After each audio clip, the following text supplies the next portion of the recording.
ओम श्री परमात्मे नमः। ओम पूर्णमद पूर्णमिदं पूर्णात् पूर्णमुदच्यते पूर्णस्य पूर्णमादाय पूर्णमेवावशिष्यते। वसुदेवसुतं देवं कंसचारमर्दनं देवकी परमानन्दं कृष्ण वन्दे जगद्गुरुं। श्री भगवद गीता तत्त्वविधाम हिंदी जी का हिंदी में।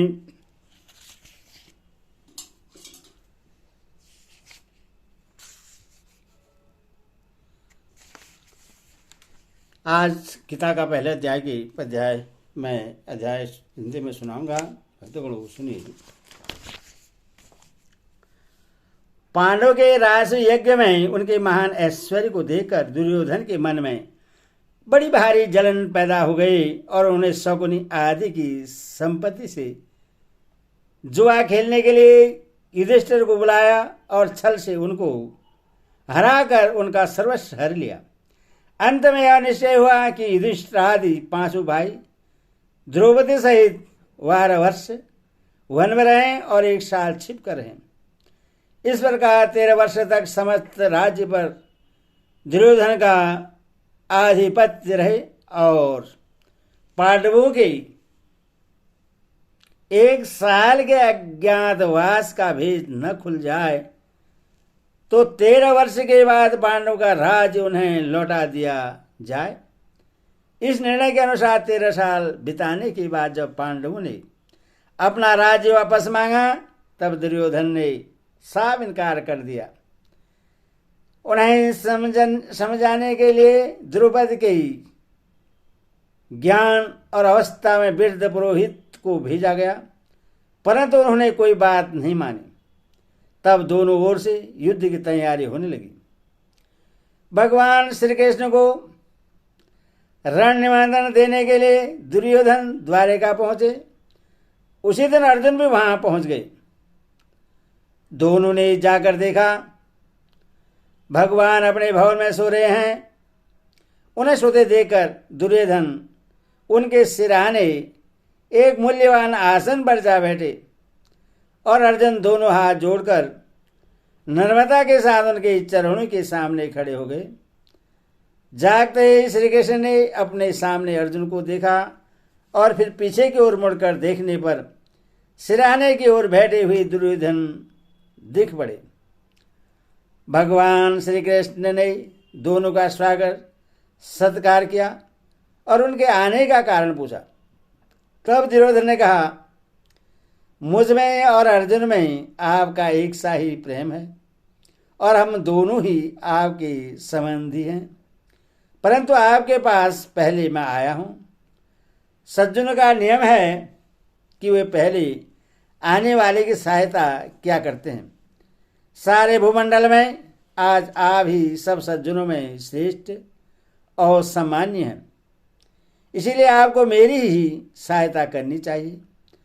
भगवान ने कहा, निसंदेह आप पहले आए हैं, परंतु मैंने पहले अर्जुन को ही देखा है, इसलिए मैं दोनों की सहायता करूंगा। परंतु शास्त्रानुसार बालकों की इच्छा पहले पूरी की जाती है, इसीलिए पहले अर्जुन की इच्छा ही पूरी करनी चाहिए। मैं 2 प्रकार से सहायता करूंगा। एक ओर मेरी अत्यंत बलशाली नारायणी सेना रहेगी और दूसरी ओर मैं युद्ध न करने का प्रण करके अकेला रहूंगा। मैं शस्त्र का प्रयोग नहीं करूंगा। अर्जुन, धर्मानुसार पहले तुम्हारी इच्छा पूर्ण होनी चाहिए, अतः दोनों में से जिसे पसंद करो मांग लो। ईश्वर अर्जुन ने शत्रुनाशन नारायण भगवान श्री कृष्ण को मांग लिया। तब दुर्योधन ने उनकी नारायणी सेना मांग ली और उससे लेकर वे बड़ी प्रसन्नता के साथ हस्तिनापुर को लौट गए।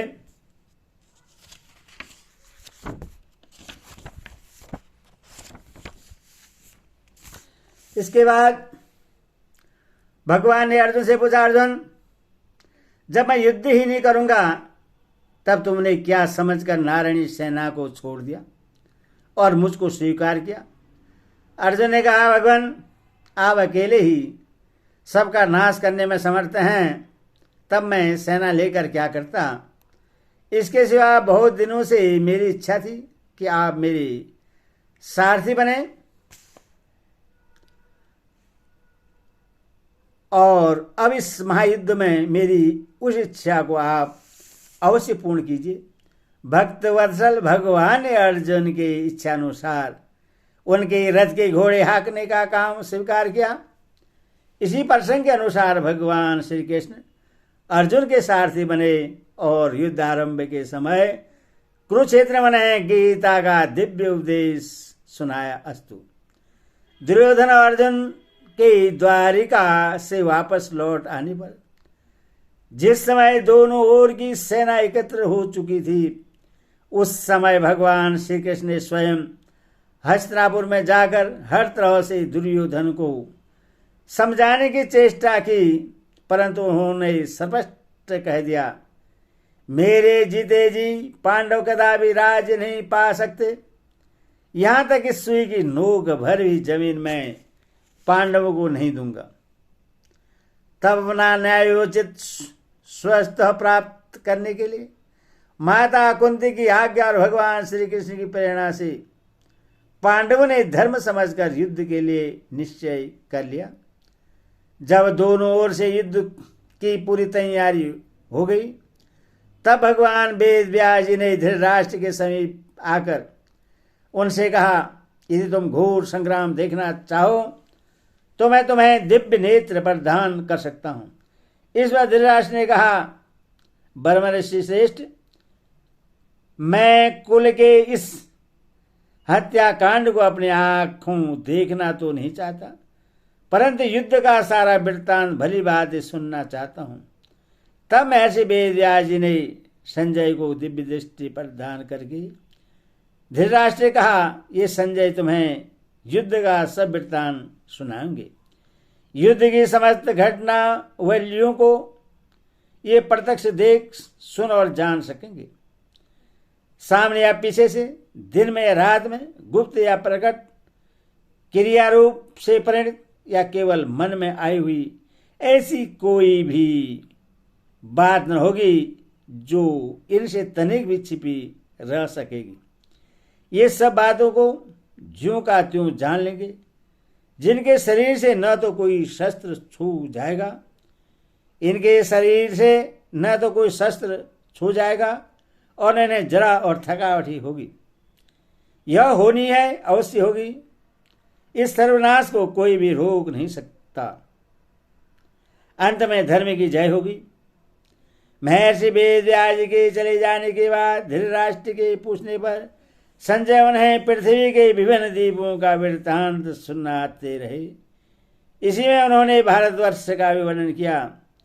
तदनंतर कौरव पांडवों का युद्ध आरंभ हो गया और लगातार 10 दिनों तक युद्ध होने पर पितामह भीष्म रणभूमि में रथ से गिरा दिए गए। तब संजय ने धृतराष्ट्र के पास आकर उन्हें अकस्मात भीष्म की मारे जाने का समाचार सुनाया। उसे सुनकर धृतराष्ट्र को बड़ा ही दुख हुआ और युद्ध की सारी बातें विस्तार पूर्वक सुनाने के लिए उन्होंने संजय से कहा। तब संजय ने दोनों ओर की सेनाओं का व्यूह रचना आदि का विस्तृत वर्णन किया। उसके बाद धृतराष्ट्र ने विशेष विस्तार के साथ आरंभ से अब तक पूरी घटनाएं जानने के लिए संजय से प्रश्न किया। यहीं से श्रीमद् भागवत गीता का पहला अध्याय आरंभ होता है। महाभारत भीष्म पर्व में यह 25वां अध्याय है। इसमें आरंभ में धृतराष्ट्र ने संजय से प्रश्न किया। धृतराष्ट्र बोले, हे संजय, धर्म हुई कुरुक्षेत्र में एकत्रित युद्ध की चाले मेरे और पांडवों के पुत्रों ने क्या किया?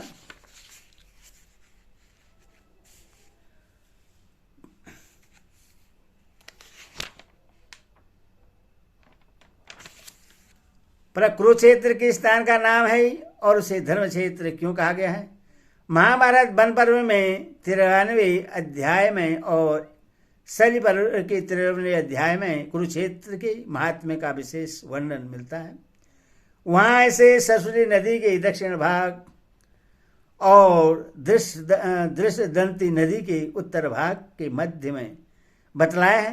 कहते हैं कि इसकी लंबाई चौड़ाई 5-5 योजन थी। यह स्थान अंबाला से दक्षिण और दिल्ली से उत्तर की ओर है। इस समय भी कुरुक्षेत्र नामक स्थान वहीं है। इसका एक नाम समंत पंचक भी है। सतपथ ब्रह्मादि शास्त्रों में कहा है कि यहाँ अग्नि, इंद्र, ब्रह्मा आदि देवताओं ने तप किया था। राजा कुरु ने भी यहाँ बड़ी तपस्या की थी तथा यहाँ मरने वालों को उत्तम गति प्राप्त होती है।